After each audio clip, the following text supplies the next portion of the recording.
بسم اللہ الرحمن الرحیم۔ منتخب احادیث کلمہ طیبہ غیب کی باتوں پر ایمان سے پڑھا جا رہا ہے۔ حدیث نمبر 118 ابو داؤد کی روایت ہے۔ ترجمہ ہے، حضرت ابو حفصہ رحمۃ اللہ علیہ روایت فرماتے ہیں کہ حضرت عبادہ بن صامت رضی اللہ عنہ نے اپنے بیٹے سے کہا، میرے بیٹے، تم کو حقیقی ایمان کی لذت ہرگز حاصل نہیں ہو سکتی جب تک کہ تم اس کا یقین نہ کر لو کہ جو کچھ تمہیں پیش آتا ہے تم اس سے کسی طرح چھوٹ نہیں سکتے تھے، اور جو تمہیں پیش نہیں آیا وہ تم پر آ ہی نہیں سکتا تھا۔ میں نے رسول اللہ صلی اللہ علیہ وسلم کو ارشاد فرماتے ہوئے سنا ہے کہ جو چیز اللہ تعالیٰ نے سب سے پہلے بنائی وہ قلم ہے۔ جو چیز اللہ تعالیٰ نے سب سے پہلے بنائی وہ قلم ہے۔ پھر اس کو حکم دیا، لکھ۔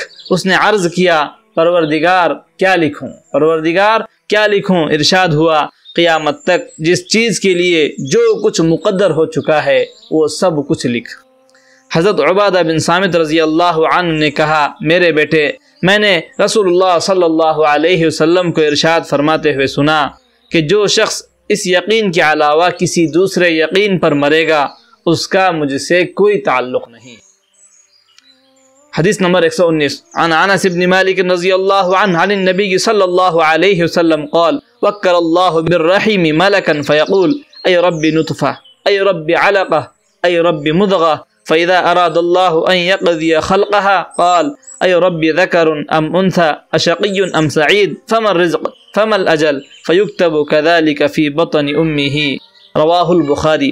حضرت انس بن مالک رضی اللہ عنہ سے روایت ہے کہ رسول اللہ صلی اللہ علیہ وسلم نے ارشاد فرمایا، اللہ تعالیٰ نے بچے دانی پر ایک فرشتہ مقرر فرما رکھا ہے۔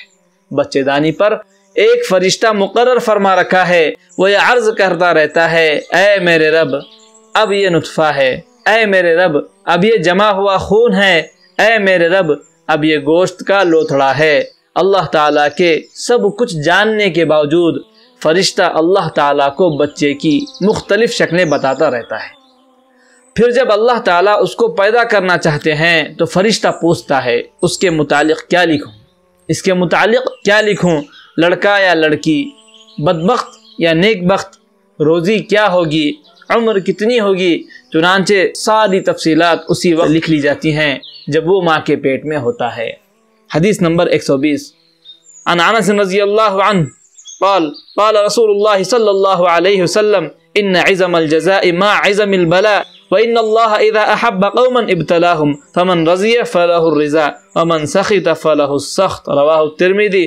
حضرت انس رضی اللہ عنہ روایت کرتے ہیں کہ رسول اللہ صلی اللہ علیہ وسلم نے ارشاد فرمایا، جتنی آزمائش سخت ہوتی ہے اس کا بدلہ بھی اتنا ہی بڑا ملتا ہے، اور اللہ تعالیٰ جب کسی قوم سے محبت کرتے ہیں تو ان کو آزمائش میں ڈالتے ہیں، پھر جو اس آزمائش پر راضی رہا اللہ تعالیٰ بھی اس سے راضی ہو جاتے ہیں، اور جو ناراض ہوا اللہ تعالیٰ بھی اس سے ناراض ہو جاتے ہیں۔ اللہ تعالیٰ ہمیں اپنی رضا نصیب فرمائیں۔